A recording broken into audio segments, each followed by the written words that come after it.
Hello everyone, welcome to my YouTube channel NCERT Maths Hub. Today we are going to discuss here worksheet number 21 जो कि आई है शिक्षा निदेशालय राष्ट्रीय राजधानी क्षेत्र दिल्ली से, जो कि विषय है गणित की क्लास कक्षा 9th के लिए। So let's begin. एक ही रेखा के समांतर रेखाएं, आज का टॉपिक हमारा है एक ही रेखा के समांतर रेखाएं, lines parallel to the same line. So बच्चों, यदि दो रेखाएं एक ही रेखा के समांतर हों तो क्या वे परस्पर समांतर होंगी? आइए इसकी जांच करते हैं। आकृति 1 में देखिए, मान लीजिए पी क्यू एंड आर तीन रेखाएं हैं जिनमें पी जो है पैरेलल टू क्यू है, समानांतर है जो क्यू के, और पी जो समांतर है आर के। तो रेखाओं पी क्यू और आर के लिए एक तिर्यक रेखा हम टी खींचते हैं जो कि कौन बना रही है, पी के साथ 1 एंड क्यू के साथ नंबर 2 और आर के साथ नंबर 3। आप देख सकते हैं फिगर में, आकृति 1 में। अतः एंगल जो 1 है हमारे साथ वो किसके इक्वल हो जाएगा? एंगल 2 के साथ। और एंगल जो 1 है एंगल 3 के साथ इक्वल हो जाएगा। क्यों? क्योंकि हमने एक संगत कोण अभिकृत जो थ्योरम पढ़ी है, हमने संगत कोण अभिकृत पढ़ी है, उसके थ्रू इक्वल हो जाएंगे। इसलिए एंगल 2 जो है वो किसके इक्वल हो जाएगा? 3 के इक्वल हो जाएगा। सो आप देख सकते हैं कोण 1 है बराबर कोण 2 के है, कोण 1 है कोण 3 के बराबर। सो कोण 2 बराबर हो जाएगा कोण 3। सो परंतु कोण 2 बराबर कोण 3 आप देख रहे हैं वो कौन से संगत कोण है और जो बराबर हैं, तो अतः हम कह सकते हैं जो लाइन क्यू है, जो आप रेखा क्यू है, वो क्या है? पैरेलल टू आर है, संगत कोण अभिकृत का विलोम, जिसका हम लोग इसकी कन्वर्स थ्योरम पढ़ रहे हैं। सो क्रॉसपॉन्डिंग एंगल्स की कन्वर्स थ्योरम के द्वारा हम कह सकते हैं जो लाइन आपकी क्यू है वो किसके पैरेलल है? आर के है। अतः हम कह सकते हैं कि वे रेखाएं जो एक ही रेखा के समांतर हैं, परस्पर समांतर होती हैं। इस गुण को दो या दो से अधिक रेखाओं के लिए लागू किया जा सकता है। आइए इस गुण को आधारित एक प्रश्न हम हल करते हैं। आप देख रहे हैं आकृति 2 में जो कि हमें क्या नज़र आ रहा है, दो लाइन है पी क्यू और आर एस जो कि पैरेलल हैं। X Q M you can say Q X M जो एक कोण है हमें दे रखा है 135 डिग्री का, और एम वाई आर दे रखा है हमें 40 डिग्री का। तो हमें क्या ज्ञात करना है? एक्स एम वाई ज्ञात करना है। सो इस प्रश्न को हल करने के लिए हमें एम से होकर एक रेखा खींचेंगे जो कि इसको हमने नेम दिया ए बी। सो आप ए बी रेखा खींचेंगे जो एम से होकर गुजरेगी और जो पी क्यू के समांतर होगी। सो आप देख सकते हैं अब पी क्यू जो हमारे पास क्या है वो पैरेलल है ए बी के, और यू कैन से ए बी है वो पैरेलल किसके? पी क्यू के। परंतु पी क्यू किसके पैरेलल है? पी आर एस के पैरेलल है। सो इसका मतलब देखिए पी क्यू जो आर एस के पैरेलल है, तो हम कह सकते हैं अब ए बी किसके पैरेलल हो चुकी है? आर एस के पैरेलल हो चुकी है, क्योंकि एक ही रेखा के समांतर दो रेखाएं परस्पर समांतर होती हैं जो हमने पढ़ा है। सो आप देख सकते हैं Q X M plus X M B equal to कितना हो जाएगा? 180।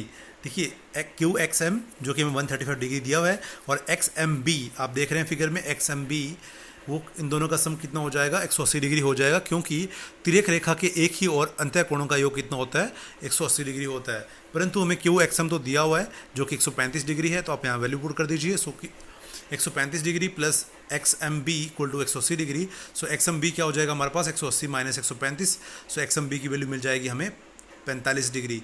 परंतु अब आप देख रहे हैं कि जो हमारे पास देखिए X M B B M Y आप देख सकते हैं, बी एम वाई और एम वाई आर जो है वो इक्वल है, क्योंकि ये एकांतर कोण बना रहे हैं, क्योंकि ए बी और जो पैरेलल लाइन है हमारे पास आर एस जो है वो पैरेलल लाइन है।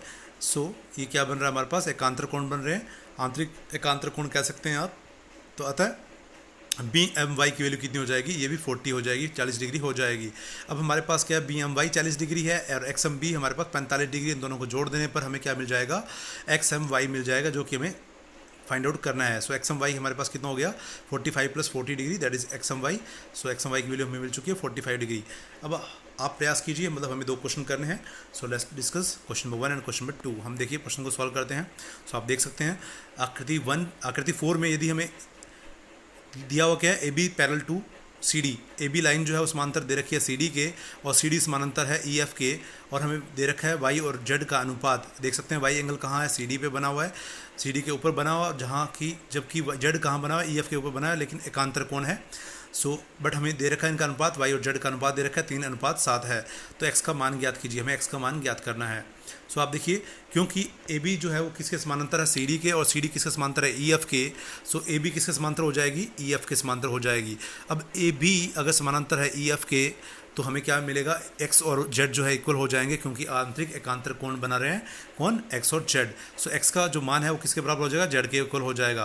परंतु आप देख रहे हैं मैंने एक नोटेशन दे दिया, एंगल 1 दे दिया यहाँ पे।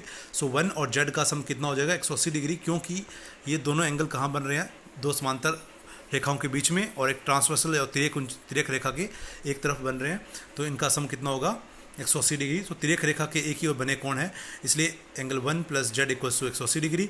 परंतु आप देख रहे हैं z की जो वैल्यू है वास्तव में 1 किसके इक्वल है, y के बराबर है। 1 जो है 1 y के बराबर है, क्योंकि ये समूह कोण बने हुए हैं। सो y + z = 180 डिग्री। अब y के जो 1 का मान है उसमें वहाँ रख दीजिए y।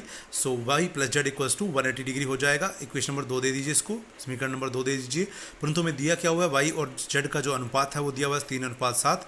सो हमें क्या मिल जाएगा, z की जो वैल्यू मिलेगी, हम जो अपने रेशो अनुपात समानुपात पढ़ा था अपनी पिछली क्लास में, हम उसकी हेल्प से इनको क्विक सॉल्व कर सकते हैं, स्मार्टली सॉल्व कर सकते हैं। तो z की वैल्यू डायरेक्टली निकाल लीजिए, हमें y की वैल्यू फाइंड आउट करने की नीड नहीं है। सो हम z की वैल्यू डायरेक्टली फाइंड आउट निकालें, क्योंकि z की अगर वैल्यू फाइंड आउट कर लेते हैं तो हमें x की वैल्यू मिल जाएगी, जो कि हमें फाइंड आउट करना है, जो कि हमें निकालना है, जिसकी वैल्यू हमें ज्ञात करनी है। तो अब z का मान देखिए कैसे निकाल सकते हैं। z की अनुपातिक संख्या देखिए कितने है, 7 है। y अनुपात z के अंदर जो 3:7 है उसमें z की अनुपातिक संख्या 7 है, और बटा में क्या करना है, हमें अनुपातिक संख्याओं का योग करना है, मतलब 3 + 7 करना है, और गुणा में क्या करना है, y + z करना है, जो कि हमारे पास 180 डिग्री है। तो आप देख सकते हैं z का अनुपात, z की वैल्यू निकालने के लिए हम कर सकते हैं z की अनुपातिक संख्या जो कि 7 है, बटा में 3 + 7 गुणा में 180। तो 7/10 गुणा में 180 हमें मिल जाएगा 18/7 126। z की वैल्यू मिल चुकी है 126 डिग्री। सो समीकरण 1 में देखिए, आप देख सकते हैं हमने देखा कि x = z है, तो हमें x की वैल्यू मिल जाती है 126 डिग्री, अतः x बराबर है 126 degree. This is all about question number 1, person number 1। So now proceed for question number 2। आकृति 5 में आप देखेंगे, यदि पी क्यू हमें दे रखा है parallel to S T, P Q समानांतर है एस टी के, और पी क्यू आर आप देख रहे हैं 110 डिग्री, और आर एस टी का मान है 130 डिग्री। तो हमें फाइंड आउट करना है क्यू आर एस। देखिए हमें क्या फाइंड आउट करना है, क्यू आर एस। आप देखिए क्यू आर एस कहाँ है, तो हमें Q R S find out करना है। सो देखिए दिया हुआ हमें क्या है, P Q is parallel to S T and P Q R 110 degree, and और आर एस टी जो दिया हुआ है 130 डिग्री दिया हुआ है। तो हमें एक रचना करनी पड़ेगी, एक लाइन खींचेंगे हम, कहाँ से, पॉइंट आर से होती हुई, जो कि समानांतर है पी क्यू के। सो आर से होती हुई एक रेखा एक्स वाई खींचें जो कि पी क्यू के समानांतर है। परंतु हमें पता है पी क्यू किसके समानांतर है, एस टी के है। तो पी क्यू समानांतर है एस टी के, और हमने एक लाइन खींची है एक्स वाई जो कि पी क्यू के समानांतर है। इसका मतलब क्या हुआ, एस टी जो है वो एक्स वाई के समानांतर है। सो यही हमें डिस्कस करना है, क्योंकि पी क्यू समानांतर है एक्स आर वाई के, और क्यू आर तिर्यक रेखा है। सो इसलिए पी क्यू आर बराबर है क्यू आर वाई, जो कि 110 डिग्री है, एकांतर कोण बन रहे हैं। सो अतः अब पी क्यू जो है वो किसके पैरेलल है, समानांतर किसके, एस टी के, जो हमें दिया हुआ है। और P Q is parallel to X R Y, जो हमने रचना की थी, कंस्ट्रक्शन की है, उसके थ्रू हम कह सकते हैं P Q is parallel to X R Y. So देखिए P Q parallel to S T है, P Q parallel to X R Y है, तो हम कह सकते हैं एस टी जो है वो parallel to X R Y है। एस टी जो है समानांतर है किसके है, एक्स आर वाई के है, और एस आर क्या है, तिर्यक रेखा है। So T S R plus S R Y बराबर हो जाएगा 180 डिग्री। तिर्यक रेखा के एक और बने अंतः कोणों का योग कितना होता है, 180 डिग्री होता है। सो परंतु हमें पता है टी एस आर कितना है, 130 डिग्री, जो कि हमें दिया हुआ है। सो आप मान पुट कर दीजिए, मान रख दीजिए यहाँ पे 130 degree plus S R Y बराबर 180 डिग्री, अथवा आप कह सकते हैं एस आर वाई बराबर है 180 - 30, जो कि मान आएगा हमारे पास 50 डिग्री का। अब हम कह सकते हैं क्यू आर वाई के दो पार्ट बने हुए हैं आपके सामने। क्यू आर वाई को आप लिख सकते हो Q R S plus S R Y. So अब देखिए आपके पास एस आर वाई की मान भी पता है 50 डिग्री है, और क्यू आर वाई हमें दिया हुआ है 110 डिग्री। सो दोनों का मान रख दीजिए यहाँ पे, तो हमें क्यू आर एस मिल जाएगा 110 डिग्री माइनस 50 डिग्री, और अतः हमें मिल जाता है क्यू आर एस जो कि 60 डिग्री है।